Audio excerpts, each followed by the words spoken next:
Nehemiah 2. In the month of Nisan, in the 20th year of King Artaxerxes, when wine was before him, I took up the wine and gave it to the king. Now I had not been sad in his presence. And the king said to me, "Why is your face sad, seeing you are not sick? This is nothing but sadness of the heart." Then I was very much afraid. I said to the king, "Let the king live forever! Why should not my face be sad when the city, the place of my father's graves, lies in ruins, and its gates have been destroyed by fire?" Then the king said to me, "What are you requesting?" So I prayed to the God of heaven, and I said to the king, "If it pleases the king, and if your servant has found favor in your sight, that you send me to Judah, to the city of my father's graves, that I may rebuild it." And the king said to me, the queen sitting beside him, "How long will you be gone, and when will you return?" So it pleased the king to send me when I had given him a time.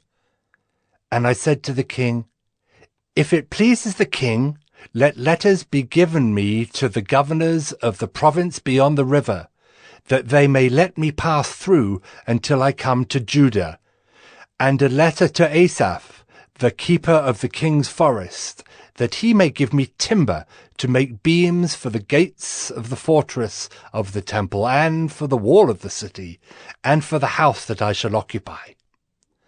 And the king granted me what I asked, for the good hand of my God was upon me. Then I came to the governors of the province beyond the river, and gave them the king's letters.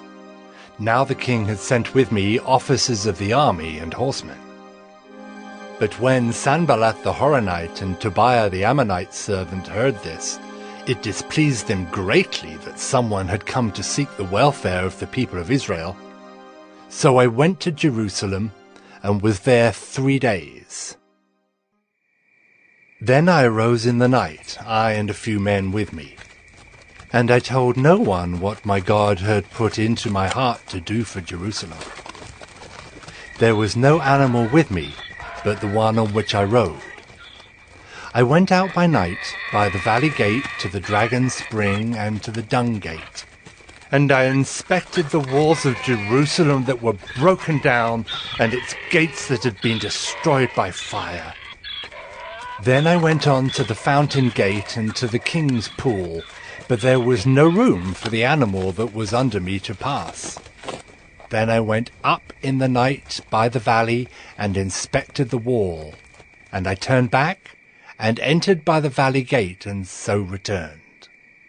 And the officials did not know where I had gone or what I was doing, and I had not yet told the Jews, the priests, the nobles, the officials, and the rest who were to do the work. Then I said to them, "You see the trouble we are in, how Jerusalem lies in ruins, with its gates burned? Come, let us build the wall of Jerusalem, that we may no longer suffer derision." And I told them of the hand of my God that had been upon me for good, and also of the words that the king had spoken to me. And they said, "Let us rise up and build." So they strengthened their hands for the good work. But when Sanballat the Horonite and Tobiah the Ammonite servant and Geshem the Arab heard of it, they jeered at us and despised us and said, "What is this thing that you are doing? Are you rebelling against the king?"